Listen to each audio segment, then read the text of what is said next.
Allah subhanahu wa ta'ala menjadikan hari itu agar seluruh laki-laki tidak terkecuali yang sudah balik selama masih mampu dan bukan musafir, maka dia wajib menuju ke masjid.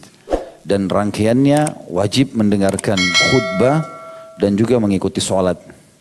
Khutbah ini tujuannya untuk memotivasi mereka untuk semangat dalam ibadah, tetap mengejar surga, bagaimana mereka menjaga amanah-amanah sebagai pemimpin di masyarakat, kaum laki-laki, untuk punya bekal sampai Jumat yang akan datang. Jumat datang Jumat ke depan dicas lagi sampai Jumat yang akan datang. Terus begitu. Dan Nabi SAW memotivasi kita dengan mengatakan antara Jumat dengan Jumat yang setelahnya, kalau orang sibuk dengan ibadah, pembersihan dosa di antara keduanya. Selama dosa-dosa besar dijauhi. Maka di sini umat Islam berkumpul, kemudian mereka mendengarkan tausiah-tausiah, peringatan-peringatan.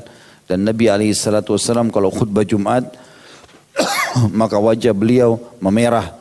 Wajah beliau memerah, mata beliau memerah seperti sedang memperingatkan pasukan. Ya, saking semangatnya Nabi SAW menggunakan momentum khutbah. Karena ada juga di antara orang teman-teman tidak tiap hari yang hadir di masjid, sholat 5 waktu. Apalagi yang berpegang pada madhab Syafi'iyah menganggap sholat berjamaah di masjid sunnah mu'akkadah. Maka mereka mengisi waktunya sholat di rumah. Di Jumat ini hampir semua disepakati oleh jumhur ulama wajib bagi laki-laki yang balik ya, dan tidak punya udzur syar'i wajib. Maka dalam madhab Syafi'iyah pun wajib hadir.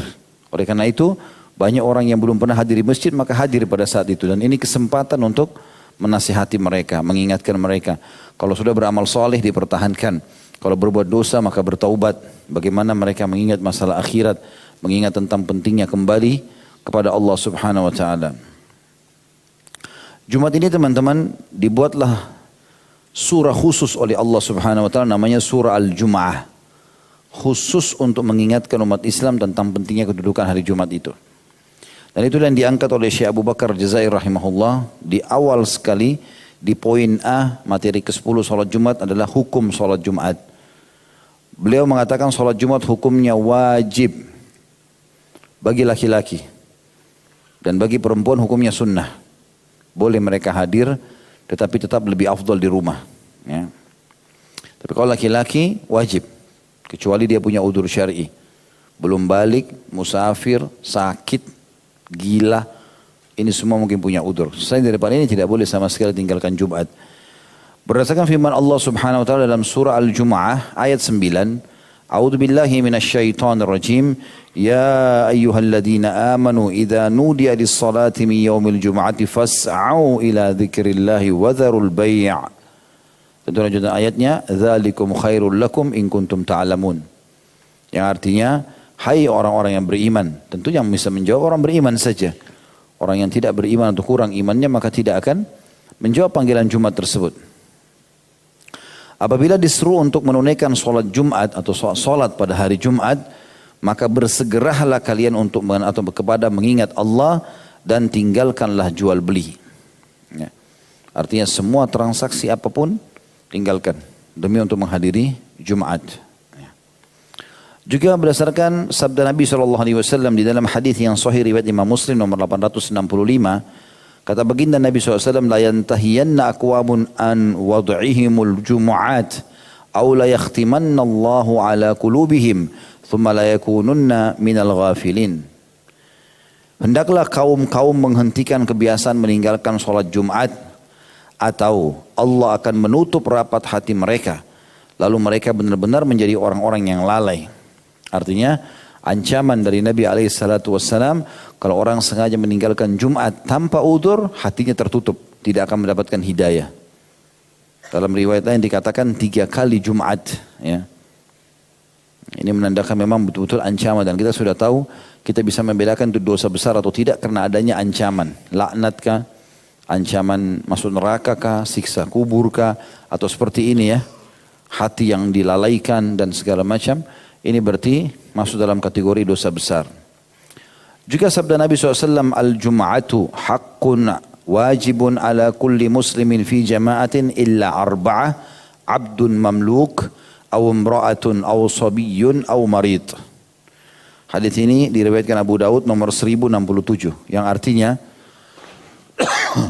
Sholat Jumat adalah hak yang wajib atas setiap muslim yang dilakukan secara berjamaah. Kecuali 4 orang yang tidak diwajibkan. Maksudnya jadi sunnah hukum mereka. Yaitu hamba sahaya, yang kedua wanita, yang ketiga anak kecil, dan yang keempat orang sakit.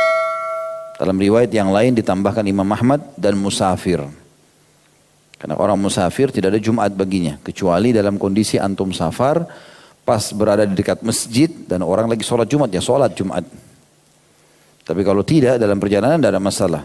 Gugurlah Jumat bagi orang-orang yang musafir dan mereka bisa ganti dengan Jumat. Poin B-nya, hikmah disyariatkannya sholat Jumat. Adapun di antara hikmah disyariatkannya sholat Jumat adalah mengumpulkan orang-orang dewasa yang mampu mengemban tanggung jawab di antara penduduk satu daerah atau suatu perkampungan setiap minggu di suatu tempat untuk mengetahui setiap ketentuan dan keterangan yang berkaitan dengan hal-hal yang ditemukan dan peristiwa yang terjadi yang diutarakan oleh imam kaum muslimin dan khalifah mereka yang terkait dengan kemaslahatan urusan agama dan dunia mereka. Jadi untuk memperingatkan tadi saya bilang, mengecas iman-iman kita kaum laki-laki yang merupakan pemimpin di masyarakat selama seminggu ke depan. Terus begitu. Juga mereka dapat mendengar anjuran serta peringatan, janji serta ancaman Allah yang maha suci dan maha pemurah yang dapat membangkitkan semangat mereka dalam menunaikan sejumlah kewajiban mereka serta mendorong mereka supaya menunaikannya dengan sungguh-sungguh dan penuh ketekunan selama 1 minggu. Hikmah-hikmah tersebut dapat terlihat nyata bagi orang yang mau merenungkan sejumlah persyaratan serta kekhususan sholat Jumat. Karena di antara persyaratannya terkait erat dengan keberadaan satu perkampungan, satu jamaah, satu masjid dan persatuannya. Kemudian keberadaan khutbahnya yang disampaikan khalifah atau penguasa, diharamkannya berbicara saat pelaksanaannya sedang terjadi, maksudnya khutbah, serta gugurnya kewajibannya dari seorang hamba sahaya, wanita, anak laki-laki dan orang sakit. Mengingat membebani mereka dengan kewajiban tersebut dipandang tidak sempurna dan mereka tidak termasuk orang-orang yang juga atau yang mampu menunaikan sejumlah tanggung jawab serta beberapa kewajiban disampaikan di atas mimbar.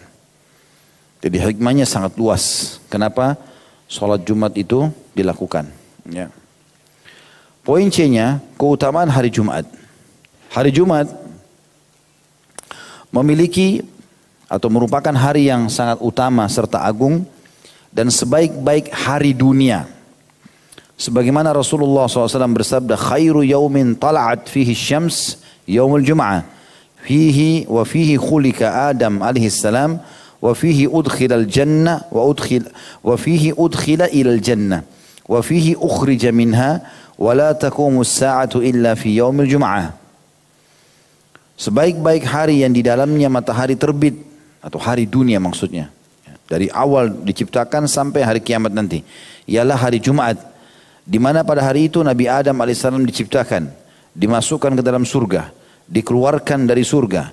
Dan kiamat tidak akan terjadi kecuali pada hari Jumat. Hadis ini sahih riwayat Muslim nomor 854. Jadi sudah semestinya mengagungkannya dengan mengagungkan Allah subhanahu wa ta'ala. Memperbanyak amal soleh dan menjauhkan diri dari segala keburukan. Kita masuk lebih dalam teman-teman sekalian poin D-nya. Etika dan hal-hal yang patut dilakukan pada hari Jumat oleh orang yang akan menghadiri sholat Jumat. Sekarang kita sudah masuk kepada pelaksanaannya. Kita sudah sebutkan tentang hukumnya wajib. Kita sudah sebutkan tentang hikmah disyariatkannya. Dan kita juga sudah sebutkan keutamaannya hari Jumat. Sekarang saya mau kerjakan sholat Jumat. Apa yang harus saya lakukan? Yang pertama, mandi bagi setiap orang yang akan menghadiri sholat Jumat. Dan ini hukumnya wajib. Sebagaimana sabda Rasulullah SAW, Ghuslul Jum'ati wajibun ala kulli muhtalim. Mandi Jumat itu diwajibkan atas setiap orang yang telah ihtilam atau balik. Hadis ini riwayat Bukhari nomor 858 dan Imam Muslim 846. Ini kewajiban mandi, ya. Dan ini boleh saja kalau teman-teman kerja, keluar sebelum misalnya habis sholat subuh, pulang ke rumah, mau pergi kerja, mandi pagi hari itu niatkan mandi Jumat. Diniatkan dalam hati. Jadi nanti pada saat sudah ada Jumat di kantor atau dekat kantor, tinggal pergi hadir saja. karena sudah mandi. Ya. Tinggal niat dalam hati saja kalau itu akan dikerjakan mandi Jumat. Jelas nggak ini? Ya. Kecuali kalau memang dasarnya kita ada kantor kita atau tempat kita beraktivitas di sebelahnya ada masjid, ada beberapa masjid jami' besar, Masya Allah disiapkan ruang untuk mandi.